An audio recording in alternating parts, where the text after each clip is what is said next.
नमस्कार, बिहार तक देख रहे हैं आप और आपके साथ मैं हूं हर्षिता सिंह। हाजिर हूं आपके सामने क्राइम की एक नई कहानी के साथ। होली, जिसे रंगों का त्योहार कहा जाता है, कल सबने खूब धूमधाम से होली मनाई। खुशियों का दिन जब हर गली हर चौक पर रंग भर जाता है।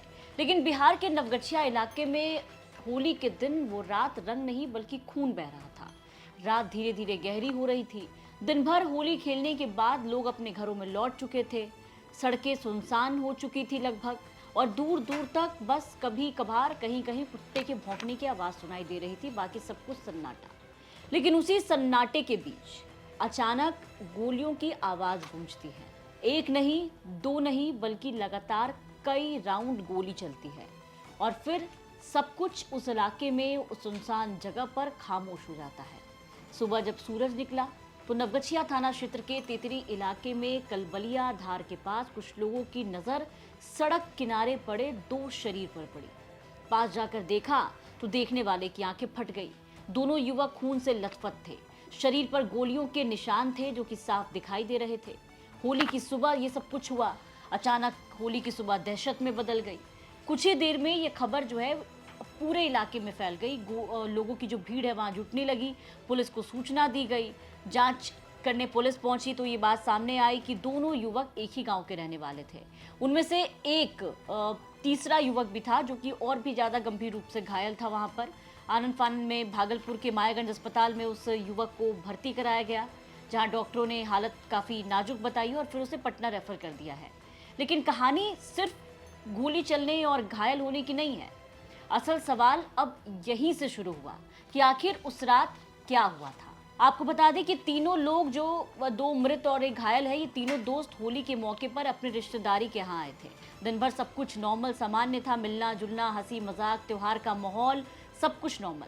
लेकिन शाम करीब 4 बजे, जब घड़ी में 4 बजे, तो तीनों एक साथ वहां से निकलते हैं। इसके बाद कभी वापस नहीं लौटते हैं। रात बढ़ती गई। परिजनों की जो चिंता है वो भी साथ ही साथ बढ़ती जा रही थी कि आखिर तीनों एक साथ गए तो गए कहाँ। फोन भी मिलाया, लेकिन जब फोन मिलाया जा रहा था तो कोई जवाब नहीं मिला। और फिर देर रात एक फोन आता है। फोन पर एक कांपती हुई आवाज आती है जो सिर्फ इतना बता पाती है कि रास्ते में अचानक हमला हुआ और गोलियां चलने लगी। और फिर फोन कट जाता है, कॉल डिस्कनेक्ट होता है। सुबह फिर पुलिस को, वही जो हमने आपको बताया, कि सूचना मिलती है। पुलिस वहां पहुंचती है, घटनास्थल की जांच होती है। कई गोलियों के खोखे मौके से मिले हैं। सड़क किनारे खून के धब्बे और संघर्ष के निशान, कि जब ये सब कुछ हो रहा था तो सामने वाले ने कितना संघर्ष किया।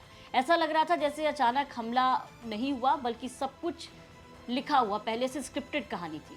सबसे बड़ा सवाल अब वही था कि आखिर हमलावर कौन थे, ये कहानी क्या थी। क्या कोई पुरानी दुश्मनी थी, या कोई साजिश थी, या फिर किसी और वजह से यह हमला हुआ। इलाके में तरह तरह की चर्चाएं इस घटना के सामने आने के बाद शुरू हो गई है। कोई कह रहा है कि रास्ते में घात लगाकर पहले से लोग बैठे थे और फिर यह हमला किया गया है, यानी कि प्री प्लान तरीके से। कोई कह रहा है कि इस कहानी में अभी बहुत कुछ छुपा हुआ है जो सच सामने आना बचा है। होली की वो रात जिसे खुशियों से भरा होना चाहिए था, वो खौफ की याद बन चुकी थी इस परिवार के लिए। कलबलिया धार के पास बहने वाली हवा अब उस रात की गूंज को अपने साथ लिए घूमती है। यानी होली के दिन जो कुछ भी हुआ उस चीज को, गोलियों की आवाज, सन्नाटा और ये दो लाशें, सब कुछ बदल कर रख चुकी है। इलाके में दहशत है। असली रहस्य क्या है वो अब भी खुलना बाकी है, क्योंकि अभी तक ये साफ नहीं हो पाया है कि आखिर उस रात उस सुनसान सड़क पर आखिर किसने घात लगाया, क्या हुआ। सबसे बड़ा सवाल कि क्या उस रात सिर्फ 3 लोग ही वहां मौजूद थे, जो 3 दोस्त आपको दिखाई दे रहे जिसकी ये कहानी है, या अंधेरे में कोई और भी था जो अभी तक सामने नहीं आया है, पुलिस के गिरफ्त से बाहर है। वहाँ गया था तो वहाँ से फिर ये शाम को 4 बजे लौटा उधर से। तो वो ऐसे ऐसे घटना साथ हो गई। शाम में कहाँ लौटा था? हाँ, अच्छा, तो आप लोग को कैसे पता चला?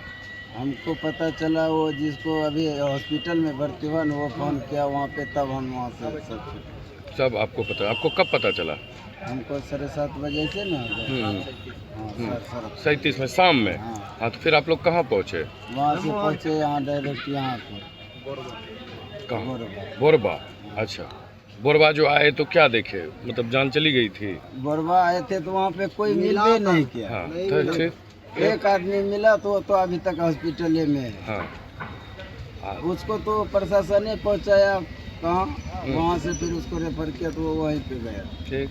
अब उसके बाद रात से इसे ढूंढ रहे हैं, सब थाना गए, इधर और उधर और जहाँ है ढूंढ रहे हैं, पते नहीं चल रहा है। तब अभी अपने से ढूंढने लगे तब उधर मिला। कहाँ मिला? NH के पास मिला। NH के पास मिला। तो आपके भाई ही थे और उसके साथ कुछ था? उसके साथ और 2 आदमी।